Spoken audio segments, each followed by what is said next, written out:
Hello नमस्ते। मैं हूँ अनीता पारिक और आप सभी का स्वागत करती हूँ। आज गुरु पूर्णिमा है। हम सभी जानते हैं हम सभी के कोई ना कोई गुरु हैं और उनको हम बहुत ज़्यादा सम्मान करते हैं। उनको हम बहुत ज़्यादा धन्यवाद कहते हैं हमेशा, क्योंकि उन्होंने हमारा जीवन संवारा है। और सबसे बड़ी गुरु और जो हमारी सबसे पहली गुरु होती है वो हमारी माँ होती है। साथ ही साथ पिताजी को भी हमें वैसा ही श्रेय देना चाहिए, एक गुरु का ही श्रेय देना चाहिए। तो इन सभी को नमन करते हुए मैंने आज कहीं पे ना एक बहुत ही प्यारी, बहुत ही अच्छी और इंस्पायरिंग एक स्टोरी सुनी थी, जो मैं आप सभी लोगों के साथ शेयर करना चाहती हूँ। तो इसमें क्या होता है कि एक हमारे ही जैसा इंसान वो अपने गुरु से जाके पूछता है कि गुरुजी मुझे ये बताइए कि इस दुख से छुटकारा कैसे पाया जाए। हम सभी के मन में ये प्रश्न रहता ही है कि आखिर ये दुख खत्म क्यों नहीं होता है। इस पे काफ़ी सारे मैंने मीम्स भी देखे हैं कि अरे ये दुख काहे खत्म नहीं होता। तो इससे इसी तरीके का एक प्रश्न जो है वो अपने शिष्य ने अपने गुरुजी से पूछा। तो गुरुजी ने सोचा कि ये तो बहुत छोटे शब्दों में, बहुत ही एक छोटे सेंटेंस में इसने, मेरे शिष्य ने बहुत बड़ी बात पूछ ली है, तो इसको इस तरीके से तो कह के तो समझाया जाएगा नहीं। तो इसको मैं एक कार्य देता हूँ। तो गुरुजी ने कहा कि तुम एक काम करो, तुम पहले अलग अलग जगह जाओ, लोगों से मिलो और जो सबसे सुखी इंसान तुम्हें दिखे उसके जूते तुम लेके आओ और वो जूते पहनना मेरे सामने तुम। तो ऐसा शिष्य ने सुना तो गुरु की आज्ञा तो परम आज्ञा।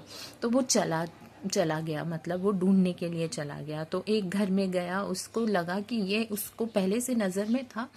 तो उसने ये बोला कि ये तो सबसे सुखी व्यक्ति है, मैं इसके पास जाके इसके जूते मांग लेता हूँ। वो गया उसके घर में और उससे बोला कि आप तो सबसे सुखी इंसान हैं, तो आपके जूते मुझे दे दीजिए। मुझे गुरुजी ने कहा है, मुझे उनसे कुछ वाणियाँ हैं, कुछ शिक्षा है वो ग्रहण करनी है, तो मैं आपको वापस लौटा दूंगा। तो उस इंसान ने कहा कि किसने कहा आपको कि मैं सुखी हूँ। देखो भाई, मेरे तो इतना ज़्यादा कष्ट है, मेरे तो ये बीमारी है, मैं बहुत ज़्यादा दुखी हूँ। मैं तुमको बताता हूँ, मेरा जो पड़ोसी है ना, अगर तुम वहाँ जाओगे ना, तुमको पता चलेगा कि वो पड़ोसी बहुत ज़्यादा सुखी है, तो तुम्हें उसके घर जाना चाहिए। तब फिर जो ये शिष्य था, ये उस पड़ोसी के घर में गया और उसने कहा कि देखिए, आपके पड़ोसी ने कहा है कि आप सबसे सुखी इंसान हैं और मुझे ज़रूरत है, मेरे गुरुजी ने कहा है कि सबसे सुखी इंसान के जूते लाने के लिए।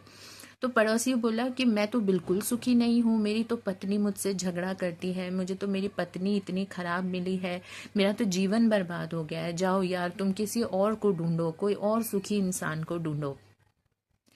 तो ऐसा फिर उस शिष्य ने सुना तो फिर वो तीसरे घर गया, तो चौथे घर गया, पांचवे घर गया और सबकी एक ही कहानी, कोई भी सुखी नहीं है। कोई ना कोई, कोई अपने पत्नी से दुखी है तो कोई अपने पति से दुखी है, कोई पैसे नहीं है उससे दुखी है, तो किसी के पास पैसे बहुत है लेकिन इतना ज़्यादा टेंशन, इतना ज़्यादा स्ट्रेस है उससे दुखी है, कोई अपने बच्चों से दुखी है तो कोई अपने माँ पिताजी से ही दुखी है। तो सभी के लाइफ में कुछ ना कुछ दुख देख के और थक हार के बेचारा शिष्य अपने गुरुजी के पास वापस पहुंचा। अब गुरुजी को उसने बोला कि गुरुजी, मुझे तो एक भी जन सुखी नहीं मिला, अब मैं क्या करूं, कैसे मैं किसी सुखी इंसान के जूते लेके आऊं ताकि मैं आपसे ये जो दुख मिटाने का जो ये मैंने आपसे प्रश्न पूछा था इसका मुझे उत्तर मिल सके। तब गुरुजी ने कहा कि तुम्हें ऑलरेडी मिल चुका है इसका आंसर, कि सभी दुखी है और दुख कभी भी खत्म नहीं होगा।